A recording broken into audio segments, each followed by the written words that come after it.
Ce film a coûté 58 millions, soit à minima genre 3 fois moins que les films super-héroïques actuellement. Comment est-ce que tout ça arrive à un box-office de 800 millions de dollars avec aussi des critiques ultra positives? Deadpool 1 arrive en 2016, on est très loin à ce moment-là de la lassitude super-héroïque dont on fait preuve en ce moment. Et pourtant, même en période de hype, un film aussi décalé comme Deadpool 1, eh bien à l'époque ça a fait du bien. Il y a un espèce de petit goût de reviens-y, et même encore quand on le regarde, franchement ça a toute sa fraîcheur. Il sort la même année que Captain America Civil War qui tape le milliard au box-office, et Doctor Strange, premier dit non, qui se débrouille plutôt pas mal non plus. Les fans voyaient donc d'un côté l'adaptation d'un comics énorme, se demandaient comment les deux héros quand même les plus populaires du MCU à ce moment-là, arrivent à se foutre sur la gueule, et d'un autre côté c'est Doctor Strange, un des personnages les plus puissants des comics, qui arrive certes avec une nouvelle dimension, qui pouvait paraître bizarre d'un coup dans un MCU bien plus les pieds sur terre que maintenant, mais tout aussi prenant avec son premier film, devenant un peu plus tard une des prochaines figures de proue du roster de personnages durant Endgame,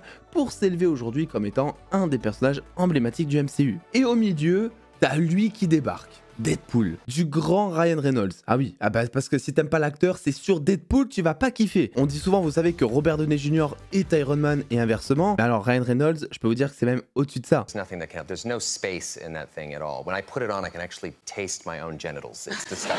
Parce que oui, quand on est comme moi, qu'on adore l'acteur, qu'on a bouffé des tonnes d'interviews, on se rend très vite compte que ce sont en fait les mêmes personnages et on comprend mieux pourquoi est-ce que Ryan Reynolds a autant bataillé pour sortir son film. Pour mieux comprendre comment Ryan Reynolds en est venu à se mouler le cul au lycra rouge, il faut remonter à l'an 2000. C'est cette année-là que sort le premier film X-Men. Mais c'est surtout aussi la première fois où Marvel se dit tiens, et si on faisait un film Deadpool en l'an 2000? Pour ça, ils se mettent en collaboration avec Artisan Entertainment, avec qui ils ont signé pour adapter Deadpool, mais aussi Captain America, Thor, Black Panther, Iron Fist, Ant-Man et même Morbius. Je ne ferai pas de vanne, c'est trop facile, c'est trop facile. Le MCU, nous, il est arrivé en 2008, mais dites-vous bien que si tout ça avait eu lieu, on aurait pu connaître un tout autre MCU, puisque dès l'an 2000, Marvel comptait bel et bien adapter son univers cinématographique au cinéma avec Deadpool en tête de gondole. Deadpool en leader des Avengers quoi, mais what the fuck. Sauf que le temps passe, Artisan Entertainment est racheté par Lionsgate en 2003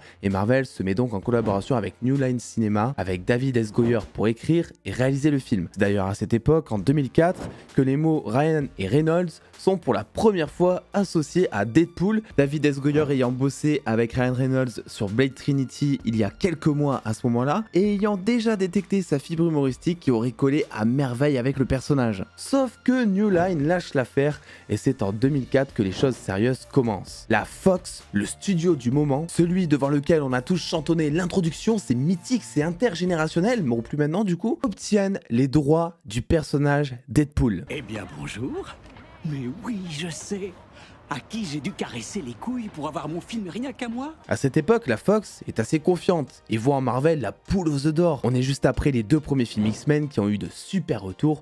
Bref, qu'est-ce qui pourrait mal se passer? Je sais pas. Ça par exemple. Puisque oui, c'est dans X-Men Origin Wolverine que Deadpool apparaîtra pour la première fois en live action sous les traits d'un Ryan Reynolds à la bouche cousue, à qui on a donné zéro personnalité. Bref, si c'est ça Deadpool, alors je peux vous dire que ça, c'est une très bonne adaptation de Scar aussi. Nous sommes en 2009, il ne le sait pas encore, mais Ryan Reynolds s'apprête à livrer une guerre de 6 ans pour convaincre la Fox de faire un film solo sur Deadpool. Plus gore, avec des blagues, brisage du quatrième mur, à une époque où il fallait justement vendre des films super-héroïques pour vendre des jouets, satisfaire les familles et faire des collaborations avec les Happy Meal McDo. Une longue relation donc Reynolds-Deadpool que l'acteur décrira lui-même comme étant la meilleure et la pire relation dans laquelle il a jamais été. Une séquence test a même été envoyée au studio pour montrer ce qu'aurait pu être le film, mais la Fox n'a pas donné de retour pendant 4 ans. Ryan Reynolds en arrive au point où il propose à la Fox de financer une partie de la production,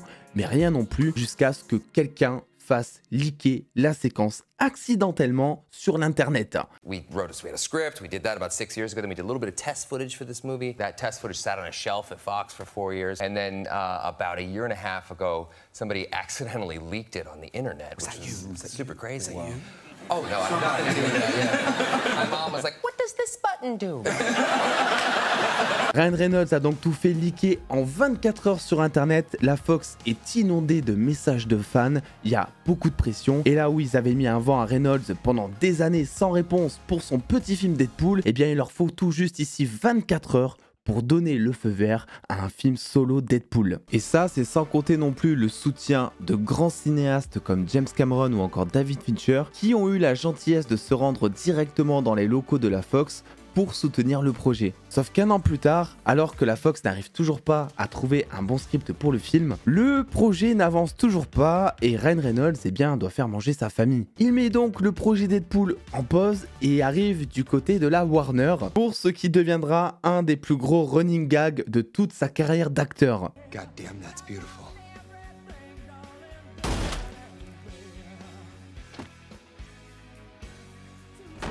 En 2011, toujours pas de signe de Deadpool, le projet est toujours repoussé sans date, mais Ryan Reynolds rassure, c'est toujours en cours, ça va se passer. Et en même temps, on se dit que ça aurait été un peu con de lâcher tout ça maintenant, après 11 ans de taf, à faire un film solo Deadpool pour au final tout laisser tomber à cause du rôle de Green Lantern. Le projet avance donc en off, et le réalisateur Tim Miller, qui n'avait pas encore réalisé de long métrage jusque-là, devient le réalisateur annoncé du film Deadpool. Nous sommes donc maintenant en 2012, oui vous savez, juste après la fin du monde, le script est prêt, le réalisateur aussi, et Ryan Reynolds a remis des vêtements non CGI.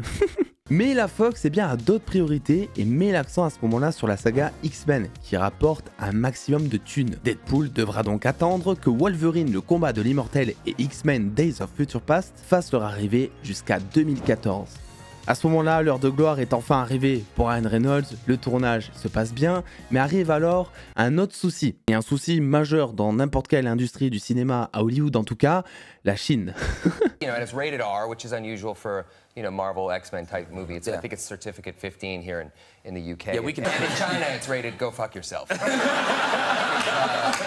Pour vous la faire courte, en Chine, il y a beaucoup d'habitants. Et donc sortir un film en Chine pour un studio, c'est ultra important parce que ça veut dire qu'en termes de rentabilité, ça va apporter beaucoup d'entrées. Donc beaucoup de box-office, donc beaucoup de tunas. Le problème, c'est que le gouvernement chinois est très à cheval sur les films qu'il accueille sur leur territoire et beaucoup de censure a lieu, que ce soit à cause de trop de violence verbale ou physique, ou même par rapport à certaines scènes inclusives tournant par exemple autour de personnages gays. Et le souci, c'est que Deadpool 1, il y a du démembrement, le mec dit et montre qu'il se tape la viande régulièrement, et il y a une histoire de god ceinture. Donc qu'est-ce qui se passe en général? Le gouvernement tente de couper les scènes problématiques du film, on dira, et sort une version censurée pour la Chine. Mais le problème, c'est qu'avec Deadpool, tu peux juste pas faire ça. Parce que si tu coupes les scènes problématiques du film, tu coupes tout le film. Alors pour le second volet, ils ont vu venir la chose, et une version du film a pu sortir en Chine justement, mais voyant le casse-tête que c'était pour le premier, Deadpool 1 ne sortira tout bonnement pas en Chine. Et du coup, la Fox devra se passer du box-office chinois. Et tout ça, ça ne va pas du tout l'empêcher d'atteindre les 782 millions de dollars de recettes au box-office, d'avoir un taux de rentabilité de 1351% et d'obtenir 29 récompenses. Voilà, admirez les chiffres, c'est juste aberrant. Me concernant sur ce premier film, je trouve que la force de Deadpool 1, c'est sa confiance. Alors oui, ça va pas plaire à tout le monde, mais c'est ce qu'on aime, c'est clivant. Le personnage, il va être soit très attachant, soit ultra détestable. C'est gore, donc jouissif, mais tout ça, en fait, on l'a déjà vu, que ce soit chez Marvel ou pas d'ailleurs. Le véritable coup de frais du film, c'est en fait son côté méta. Deadpool fait des blagues sur Ryan Reynolds, met un masque de Hugh Jackman pour casser le cliché du super-héros qui embrasse héroïquement sa dulcinée qui vient de sauver. Le film a aussi l'intelligence de jouer de ses défauts en se sauvant lui-même. Par exemple aussi avec cette scène où deux X-Men sont dans un gigantesque manoir. Et je peux vous dire que, en critique, si juste ça s'était arrêté là, on aurait tous trouvé ça bizarre qu'il y ait seulement que deux X-Men dans un énorme manoir. Mais du coup non, pas ici, puisque Deadpool, assume le truc. Ce qui en fait une blague et ce qui transforme une faiblesse en véritable force. Elle est grande la maison, c'est marrant que vous soyez que deux, genre... Le studio pouvait pas se payer 3 X-Men. Évidemment, il y a plein d'autres références, mais en bref, c'est un personnage de comics qui a conscience d'être dans un film de comics. Et ça, chez Marvel, c'est la première fois qu'on voyait ça. Qui plus est, c'est du bon divertissement popcorn. Le méchant, bon, il est éclaté, mais pas parmi les plus éclatés. Mais disons que son lien dans le film avec Wade sauve le tout. Et en fait, le scénario a beau être d'un banal, mais genre accablant, l'avantage c'est que quand tu mets un personnage aussi fort que Deadpool dans ce scénario aussi banal et peu original qu'on a déjà vu 600 fois, bah en fait tout devient intéressant parce que le mec c'est un électron libre. Wade se met en couple avec la bombasse du groupe, sauf que c'est une mercenaire et elle une travailleuse du sexe. Wade obtient des pouvoirs et obtient la meuf, sauf qu'il échange les abdos habituels pour un physique bien moins gracieux et elle décide de le garder pour ce qu'ils ont vécu ensemble et pour sa personnalité, bien loin donc de la michto qui est MJ dans les films de Sam Raimi. Oui, faut dire les termes au bout d'un moment. Même le discours de fin, vous savez, les 5 moments pour être un héros, qui, s'il s'était déroulé comme on a l'habitude de voir, eh bien serait ultra cliché, avec l'ascension du mercenaire Wade Wilson qui devient enfin un super-héros qui pense au bien. Même ça, c'est totalement déconstruit et parodié. Ça, c'est pour moi la meilleure scène qui représente Deadpool. 4 ou 5 moments, c'est tout ce qu'il faut pour être un héros. Moment où la vie te laisse choisir, épargner un adversaire. La façon dont le monde nous considère. La façon dont nous... Tu t'écoutais parler? Ce que j'adore avec ce premier film, c'est que vraiment, il arrive à s'approprier les codes du super-héros et en faire quelque chose de totalement inédit, un énorme coup de frais. À la différence, bien, du second volet, qui selon moi peine à offrir cette fraîcheur du premier jour justement. Pour la simple et bonne raison que ça y est, maintenant il faut faire évoluer Deadpool et qu'à cause de ça, on tombe dans tout ce qu'on ne voulait pas dans un film Deadpool, c'est-à-dire quelque chose de politiquement correct, avec un méchant toujours aussi fade que le premier, mais qui peine cette fois à trouver cette alchimie du je t'aime moi non plus, bien qu'ils essaient de nous resservir la même soupe d'alchimie donc à la fin du second volet, mais qui sonnera bien plus comme un toujours plus bien loin du naturel du premier film justement. Alors attention, ça reste un très bon moment ce second film, les scènes de combat sont bien mises en scène, bien que moins nombreuses ou en tout cas moins impactantes que le premier je trouve. Le lore Marvel est encore plus présent qu'avant et franchement oui, même si Josh Brolin ici joue un espèce de Terminator couplé à une vendetta de Liam Neeson qui viendrait du futur pour sauver sa famille, bordel, au niveau du chara design, mais regardez-moi ça, comment ça claque sa race. Et ce qui témoigne de tout ça, du toujours plus, bien ce sont les effets spéciaux. On passe d'un film de 58 millions de budget où il fallait se démerder avec Windows Movie Maker et un Twix, à un film de 110 millions, soit presque le double, et forcé de constater que la prod a eu un petit peu les yeux plus gros que le ventre. Parce que bordel, ça pique les yeux. Et c'est vachement dommage quand tu vois que le premier opus avec moitié moins arrivait à être crédible. Puis d'ailleurs, même Ryan Reynolds le dit lui-même, il n'avait tellement plus assez de thunes qu'il ne pouvait même pas engager quelqu'un pour doubler le fléau. La voix que vous entendez pour ce personnage, c'est en fait celle de Ryan Reynolds modifiée en post-production. I'm gonna rip you in half now. Tu le vois juste avec la motion capture de Colossus qui fait nettement plus fake que dans le premier film par exemple. Et ça se traduit aussi sur le fond. Ryan Reynolds s'est dit que ramener le fléau serait par exemple une bonne idée. Sauf qu'au final, je ressens pas du tout son impact dans le film. Prenons à titre de comparaison la scène de baston de Thanos contre Hulk dans Infinity War ou encore juste Hulk dans Ragnarok. Rien que cette scène, tu sens la rapidité et la puissance, tu sens la rage d'un Hulk qui fait non seulement réel à l'écran, mais qui pose de suite son enjeu envers Thor, qui risque de se faire défoncer. Là, quand Cable, à la fin de Deadpool 2, démarche la X-Force en disant qu'il a besoin d'eux et que sans eux, il pourra pas combattre le fléau tout seul, j'y crois pas une seule seconde. D'autant plus quand il lui fout un rayon à puissance maximale dans la tronche en fin de film, que le fléau vole jusqu'à New Asgard sans que Cable réutilise cette compétence une seule fois après. Tu te dis mais what the fuck, t'avais juste à faire ça 600 fois et au bout d'un moment c'est bon, tu serais venu à bout tout seul.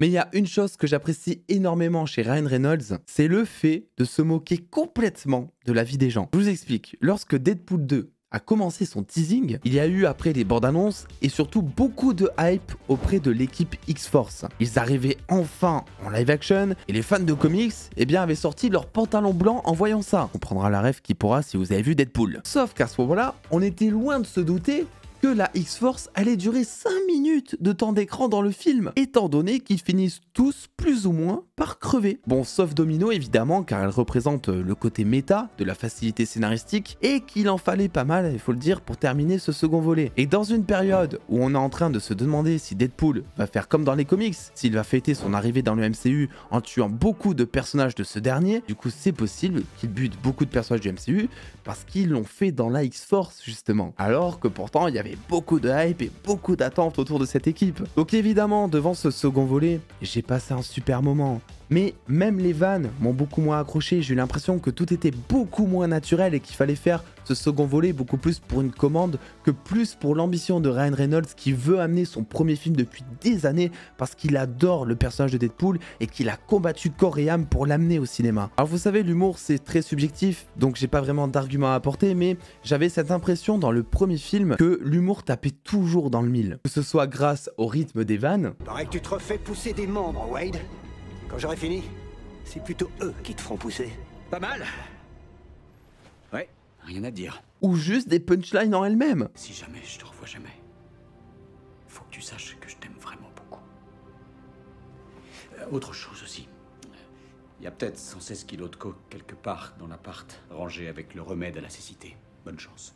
Ce qu'il faut savoir, c'est que je tourne cette vidéo, on est en décembre 2023. Il y a déjà la hype Deadpool 3 qui est bien présente alors qu'on a eu quasiment aucune news officielle, pas de bande-annonce, juste quelques petites photos de tournage évidemment et quelques rumeurs. Mais j'ai quand même l'impression que ça va chier dans les casseroles au-delà de l'aspect multivers que le film pourra apporter. Restez donc connectés entre les news, les théories, les réactions, puisque je peux vous dire que ce film, et on va en faire des vidéos. Puis je trouve que ce Deadpool 3, c'est un projet ultra intéressant, même dans le sens business du terme, puisque c'est le seul film du MCU qui sortira en 2024, qui veut dire bien qu'il y a énormément d'enjeux financiers qui tourne autour de ce film et que Disney va mettre le paquet sur la promo. Il faut un bon film qui va arriver à convaincre le public et à le rassurer de tout ce qui s'est passé précédemment dans le MCU qui a provoqué énormément de déception ou encore de lassitude. Il faut rester dans l'ambiance Deadpool qui sera toujours rated et en plus en coproduction avec la société de Ryan Reynolds, ce qui veut dire que pour une fois le cahier des charges n'appartiendra pas que à Disney